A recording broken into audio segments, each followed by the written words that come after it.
Maria ay sumisigaw ng hustisya. Ngunit walang nakikinig sa bawat hiyaw niya. Hinahanap niya ang taong may kagagawan sa kanyang pagkawala. Tulong ang kanyang hinihingi upang pagbayaran ang lahat ng ito. Ipasa sa 12 tao sa loob ng 12 oras. Kung ayaw mo mangyari sa iyo ang sinabi ni Maria, Kung di mo gagawin ito, Ikaw na ang susunod.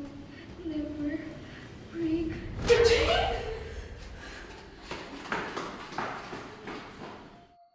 Madalas ka bang makatanggap ng mga mensaheng tulad nito sa text, email o social media? Marami na ang nabiktima ng mga chain letter. Takot at pangamba ang dulot sa mga nakakabasa nito. Sa Amerika, ang chain letter doon is more of phishing of information o pagkuha ng mga private information. Ginagamit ito for fraudulent purposes o panloloko, panlalamang sa ibang tao. Na hindi yung katulad sa Pilipinas na nananakot. Ang mga Filipino kasi ay mapamahiin. Okay? Takot tayo sa mga bagay, lalo na sa mga hindi natin nakikita. So in a sense, yung pag nakita natin, nabasa natin, ang naiisip kagad natin, hala, baka mamamatay ako or baka sayang naman kung hindi ko gagawin. Baka swertehin ako sa negosyo or sa pag-ibig. Ngunit maging si Professor Karandang hindi kumbinsido sa masamang mensahe na dala ng mga chainmail. It's because I've tested it, I experimented it a lot of times, and nothing happens.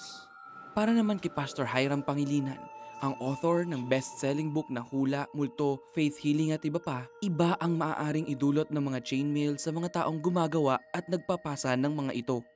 Ang chainmails ay isang uri ng kulam in the sense na nagre-release ito ng word na nagbibigay ng curse sa sinumang hindi susunod.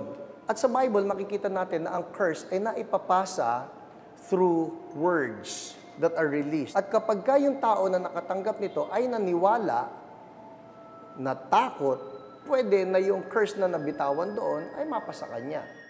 Kung sakaling makatanggap ng mga ganitong uri ng chainmail, ano ang dapat gawin? Napaka-importante na ang makakatanggap ng chain text, message, or chain mail ay una, kumilala kay Jesus bilang Lord at Savior. Kasi mayroong promised protection talaga ang ating Panginoon sa lahat ng mga believers in Jesus. I would really encourage them, surrender your life to Jesus dahil masarap na ikaw ay believer in Jesus dahil ang sabi ng Bible, nothing will harm you. Kung ikaw ay isang believer, you can just ignore the text message and if possible, even tell the person na I know you mean well, pero hindi totoo yung fear na nakalagay dito sa text message na ito. You can rebuke it, you can cancel. In the name of Jesus, itong spirit behind fear, I rebuke you, wala kang kinalaman sa akin.